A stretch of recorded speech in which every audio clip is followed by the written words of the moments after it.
Well, hello again guys, and welcome once again to another Flight Deck 2 Sim tutorial. Today we're going to fly a procedural approach into Bergamo, which is a international airport north of Italy, about 10 miles east of Milan. And we're going to fly this approach using my company's operating procedures. So we're currently holding at the initial approach fix for Bergamo International Airport, and it's a very aptly named VOR called Bergamo. And we're holding here 129 inbound left-hand turns. When ready for the approach, we're going to follow this procedure using the information in the FMC, which matches the information on the approach plate. And you can see here from Bergamo, we fly outbound on a track of 117 until we're 13 miles DME from the VOR. Make a left turn, max 185 knots to establish ourselves on the ILS.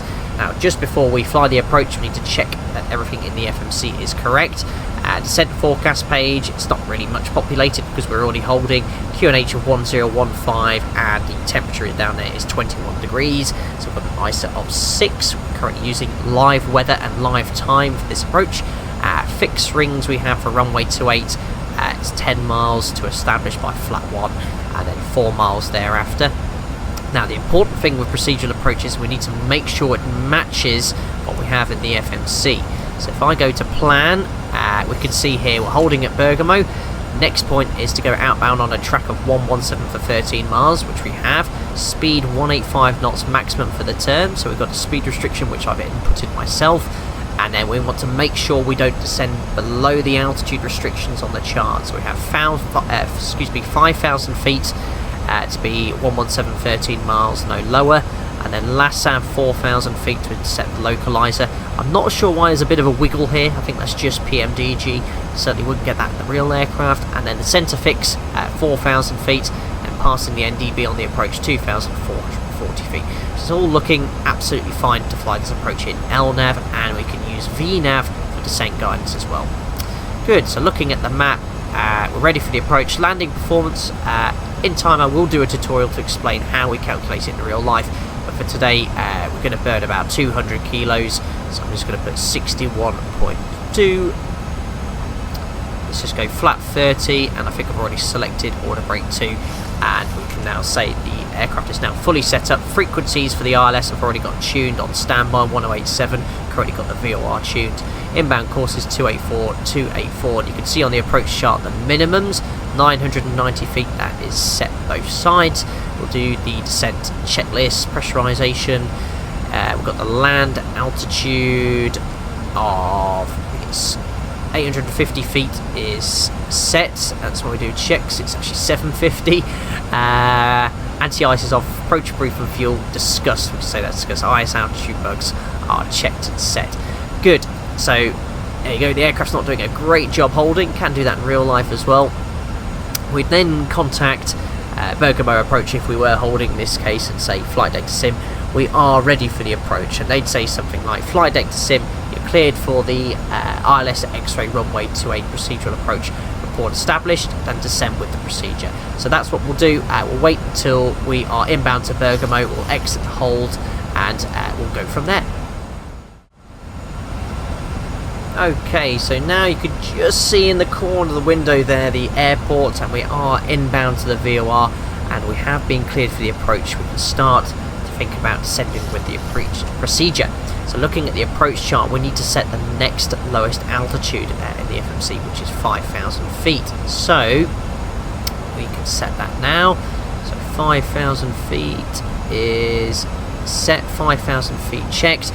We can arm the exit hold function as well. So hold, execute. That's exit armed. And what I want to just do now is, it's telling us a steep descent after Bergamo because it thinks we're at 90. I'm just going to go so approaching the waypoint level change so we can initiate that descent. And we'll just go to 220 knots, which is a sensible speed. In the real aircraft, it should go to another different page, but it's saying we've already exit armed. Not sure why it's doing that. It's a bit different to what I'm used to, but it should, after the VOR, there we go. It's going to go to 13 miles, and it's saying we're a little bit high, so I'm just going to use a little bit of speed brake, and we're going to maintain 220 knots until we just past the decel point. Now we're cleared to an altitude, so I need to set the local QNH, which is 1015 set. and we'd say we're passing 8,600 for altitude 5,000 feet. We've got no flags, and now the standby altimeter is set. We need to have the ILS tuned, so we verify that the VOR is working because it has to be tuned for the approach, but we do need the ILS as well. So once we're satisfied that the VOR is working, we can switch over to the ILS frequency, and it should, there we go, it's already identifying. You can see on the approach charts, we'll bring the PFD over here, Bravo Romeo Mike is set. So we can now do the approach checklist. We're looking good, catching up with the profile slowly. So ILS frequencies, we have 1087 tuned both sides. We've got the fixed rings in for runway 28, 10 and 4 miles. We've got the identification for the ILS, Bravo Romeo Mike with the inbound course of 284.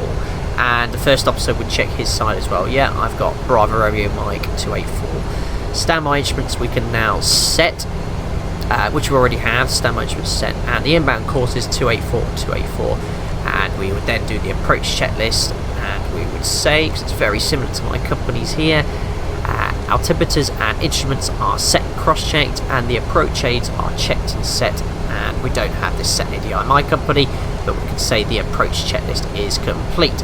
Now I need to start thinking about decelerating the aeroplane to maintain this 185 knot speed restriction. So what I'm going to do is just bug the up speed and select flap 1.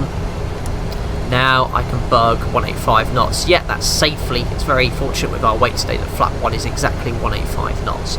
Now the profile is slowly coming in nicely. We can engage VNAV once we're on there to fly this approach very accurately. Match the heading bug. Good. And of course you could do this in IMC conditions all the way to the minimums on the approach chart for the ILS, which is the same for a category 1 ILS, or a little bit higher in this case, 236 feet above the ground, which you can see on the approach chart just here. So it's a lot of terrain here, you've got to trust the system. If you fly it accurately, it will never be an issue.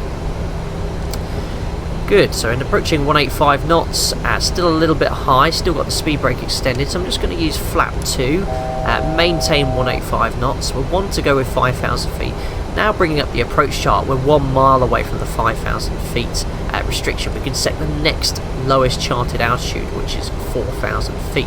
So that is now set. That way we can continue descending. Back on profile, so I can stow the speed brake. I'm going to engage VNAV, open the speed window as we turn, bug 185 knots. Now we're in VNAV path, the aircraft is going to pitch up slightly to maintain that. Don't want it to level off, so I'm just actually going to go back to vertical speed, set something about like 400 feet per minute.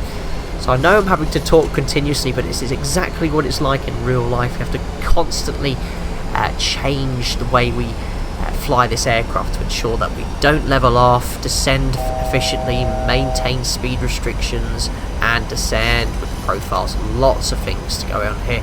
There we go. Now the ILS is alive. The localizer should be coming in. We're approaching 10 miles. I'm going to arm the approach to arm that system. There we go. Localizer capture. Match the heading to 283.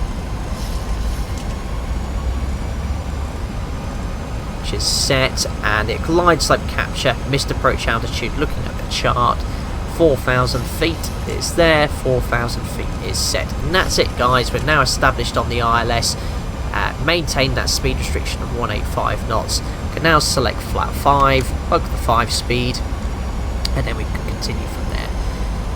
So the key thing is, with a procedural approach, LNAV and VNAV should work, and you can see now we're back on the VNAV profile, but if VNAV starts leveling off, and we need to do a CDA, which is a continuous descent, we have to use other modes to make sure the aircraft keeps descending. And there we are, we're nicely doing idle thrust now on the ILS at 10 miles.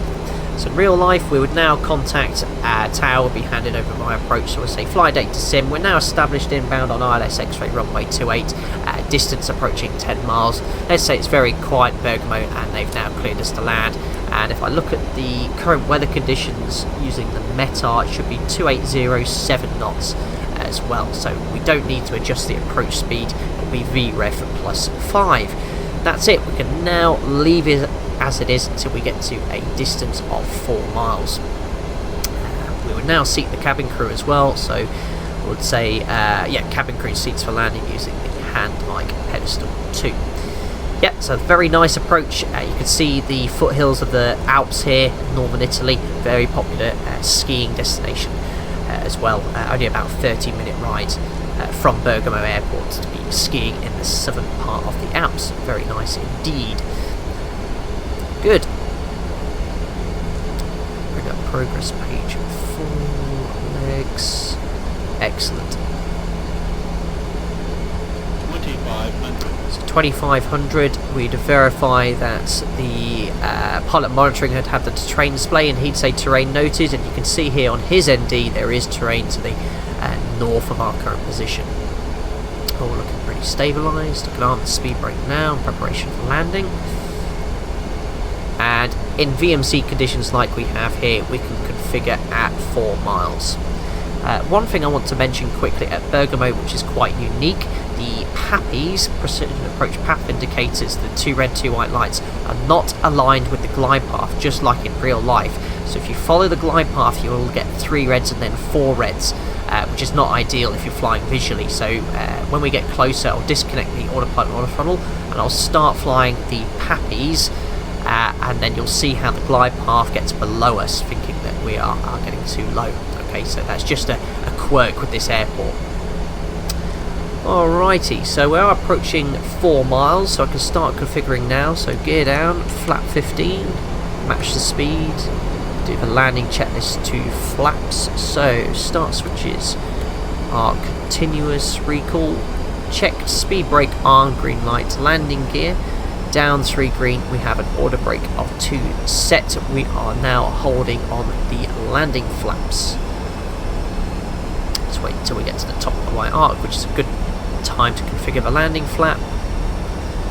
There we go, so we can select flap 30, match the speed, VREF plus 5, just waiting to complete the landing checklist.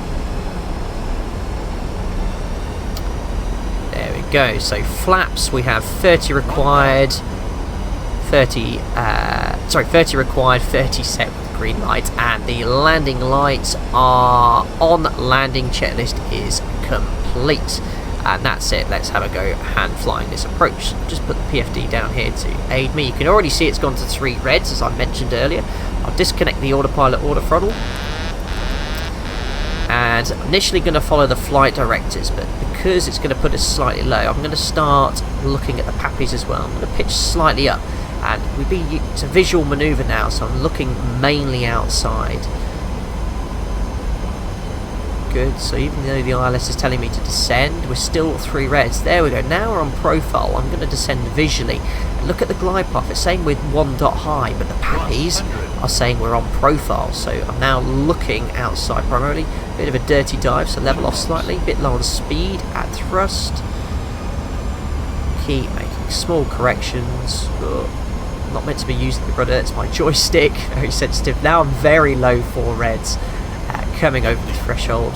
40, 30. Check, pitch up, close the thrust levers, and we hold that attitude until touchdown. There we go, not too bad. Select reverse thrust, and monitor the auto order brakes. So speed brake up, 2 reversers, they're normal, 100 knots, 80 knots. Disarm the order brakes, 60 knots, we select idle thrust, and then we can make the next exit here on the left.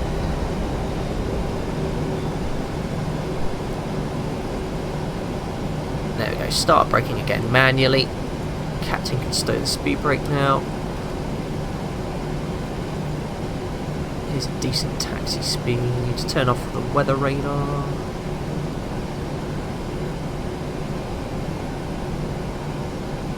Excellent. There's the taxiway line. Now in real life you can only say runway vacated once you've passed the holding point, which is this line here. So we're still on the active runway until that point. So they only ever clear an aircraft to land after we've cleared these lines. Excellent. Now we have vacated. I will stop the aircraft to end the tutorial there. That's it guys, that was a procedural approach using my company's procedures. I hope you found that interesting and learned something new. If you have any questions, feel free to leave that in the comments section. Don't forget to like and subscribe, and I'll see you again for another Flight Deck 2 sim tutorial in the very near future. Take care, fly safe, and I'll see you again soon.